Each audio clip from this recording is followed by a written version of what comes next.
दोस्तों, भारत की राजनीति में कई चेहरे आए और गए। किसी ने भीड़ जुटाई, किसी ने भाषणों से जगजोरा, तो किसी ने संगठन की ताकत दिखाई। लेकिन एक ऐसा नाम जो मंच पर कम, लेकिन मंच के पीछे रहकर सत्य की तस्वीर बदलता रहा, वह नाम है प्रशांत किशोर।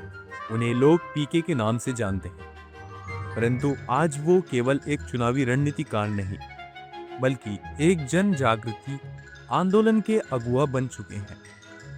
प्रारंभिक जीवन और पारिवारिक पृष्ठभूमि। प्रशांत किशोर का जन्म वर्ष 1976 या 1977 में बिहार के रोहतास जिले के कोनार गांव में हुआ। उनके पिता डॉक्टर श्रीकांत पांडे एक प्रसिद्ध चिकित्सक थे, जबकि माता श्रीमती सुशीला पांडे एक गृहिणी थी।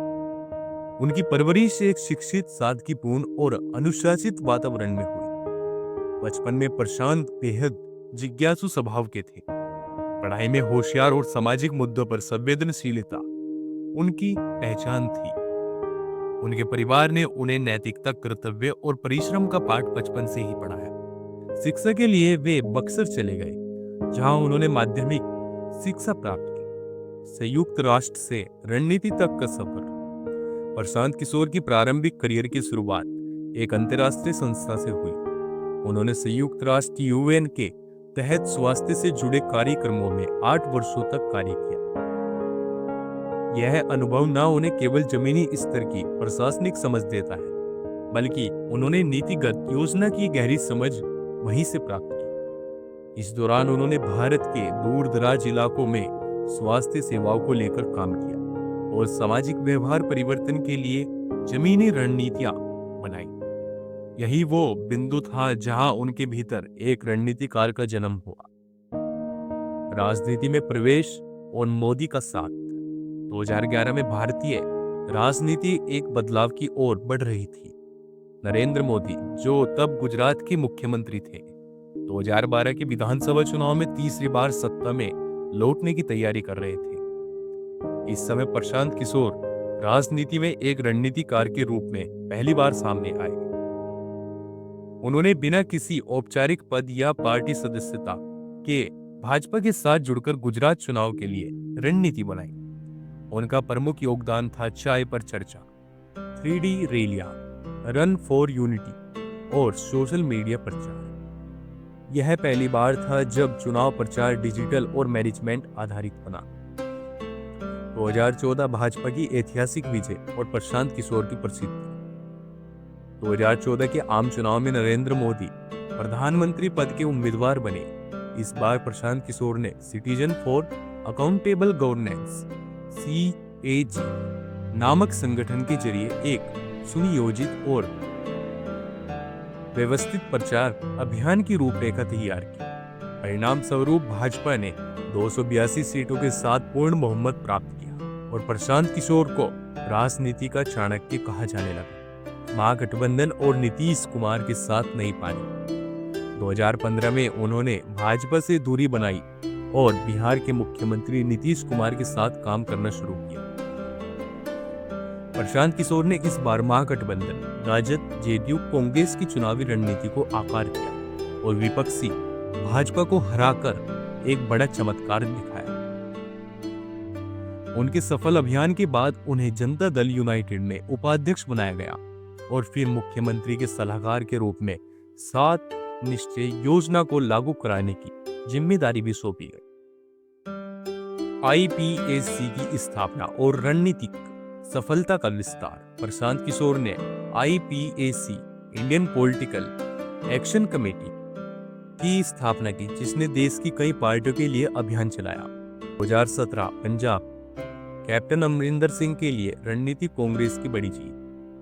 2019 आंध्र प्रदेश, YSR कांग्रेस और जगन मोहन रेड्डी की ऐतिहासिक जीत।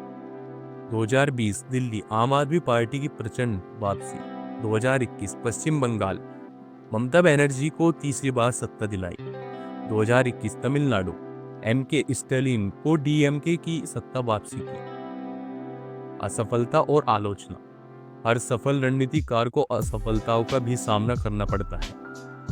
2017 में कांग्रेस के लिए उत्तर प्रदेश चुनाव का प्रचार प्रशांत किशोर ने किया। लेकिन कांग्रेस केवल 7 सीट ही जीत सकी। यह उनके करियर की पहली बड़ी असफलता थी। इसने उन्हें आत्मचिंतन का अवसर दिया, लेकिन उन्होंने हार मानने के बजाय फिर से नए उत्साह के साथ राजनीतिक अभियानों में उतरना जारी रखा। राजनीति से ब्रेक और आत्ममंथन। 2021 में पश्चिम बंगाल और तमिलनाडु की जीत के बाद प्रशांत किशोर ने एक बड़ा ऐलान किया, मैं अब चुनावी रणनीतिकार की भूमिका छोड़ रहा हूं। एनडीटीवी को दिए एक लाइव इंटरव्यू में उन्होंने कहा, यह राजनीति में उनका एक विचारात्मक मोड़ था जो उन्हें भीड़ के पीछे से निकलकर जनता के बीच में ले आया। जन सुराज की शुरुआत पद यात्रा से परिवर्तन की ओर। 2022 में प्रशांत किशोर ने जन सुराज नामक अभियान की शुरुआत की। उन्होंने बिहार के कोने कोने में 3000 किलोमीटर लंबी पैदल यात्रा की योजना बनाई। इस पद यात्रा में उन्होंने हर जिले, हर पंचायत और हर गांव में जाकर जनता से संवाद किया, उनकी समस्याएं सुनी और समाधान के रास्ते खोजे। उन्होंने स्पष्ट किया कि यह केवल एक राजनीतिक यात्रा नहीं, बल्कि बिहार को नए सांचे में ढालने की कोशिश है। जन सुराज पार्टी जनता की सरकार की नींव। 2 अक्टूबर 2024 को प्रशांत किशोर ने अपनी यात्रा को एक औपचारिक राजनीतिक रूप देते हुए जन सुराज पार्टी की स्थापना की। इस पार्टी की विशेषताएं थी बिना जातिवाद या परिवारवाद के राजनीति, युवा नेतृत्व को मंच देना, नीतिगत पारदर्शिता और जवाबदेही, शिक्षा, स्वास्थ्य, कृषि और रोजगार पर मुख्य फोकस। उनका लक्ष्य स्पष्ट था, 2025 बिहार विधानसभा चुनाव में जन सुराज पार्टी को मुख्य चुनौती के रूप में पेश करना। रणनीति से नेतृत्व की ओर पीके का नया अवतार। प्रशांत किशोर अब केवल रणनीति नहीं बना रहे, बल्कि उन्हें अमल में ला रहे हैं। उनकी पार्टी का ढांचा बेहद पेशावर, तकनीकी और जमीनी है। वे कहते हैं, अब दूसरों की रणनीति नहीं बनाऊंगा, अब अपनी रणनीति पर अमल करूंगा। जनसुराज के जरिए वे बिहार के युवाओं, किसानों, महिलाओं और छोटे व्यवसायों को राजनीति में भागीदारी का मंच दे रहे हैं। आज प्रशांत किशोर भारतीय राजनीति में एक अलग विचारधारा का प्रतीक है। ना वो शोर करते हैं, ना तामझाम, परंतु उनकी रणनीति और संवाद में दम है। उन्होंने दिखाया कि सत्ता पाने का सबसे बड़ा रास्ता जनता से जुड़ना है, और उन्होंने बिहार के लोगों में यही विश्वास जगाया। नया बिहार, नया भारत पीके की दृष्टि से प्रशांत किशोर की कहानी राजनीति की पारंपरिक धारा से अलग है। उन्होंने सत्ता को साधन नहीं, बल्कि जनसेवा का माध्यम माना। आज जब राजनीति परिवारवाद, जातिवाद और भ्रष्टाचार से जूझ रही है, तब पीके जैसे नेता एक वैकल्पिक मॉडल के रूप में उभर रहे हैं। जनसुराज पार्टी महज एक पार्टी नहीं, बल्कि एक आंदोलन है, जो राजनीति को जनता का आंदोलन बनाने की दिशा में एक सशक्त प्रयास है। यह कहानी है एक डॉक्टर के बेटे की, जिसने चुनावी रणनीति से लेकर जन आंदोलन तक का सफर तय किया। यह कहानी है प्रशांत किशोर की, जो अब राजनीति में नई परिभाषा गाड़ने चले हैं। ऐसे इंटरेस्टिंग वीडियो देखने के लिए चैनल को सब्सक्राइब करो, वीडियो को लाइक करें। अगर आपको वीडियो अच्छी लगी तो कमेंट सेक्शन में जरूर बताएं। फिर मिलेंगे आपको एक ऐसी इंटरेस्टिंग वीडियो के साथ। अगर मेरे मुंह से कोई गलत शब्द निकला है तो उसके लिए माफी चाहते हैं। कोई भी कंट्रोवर्सी, कोई विवाद करने की जरूरत नहीं है। प्लीज़ कमेंट सेक्शन में बताएं। धन्यवाद।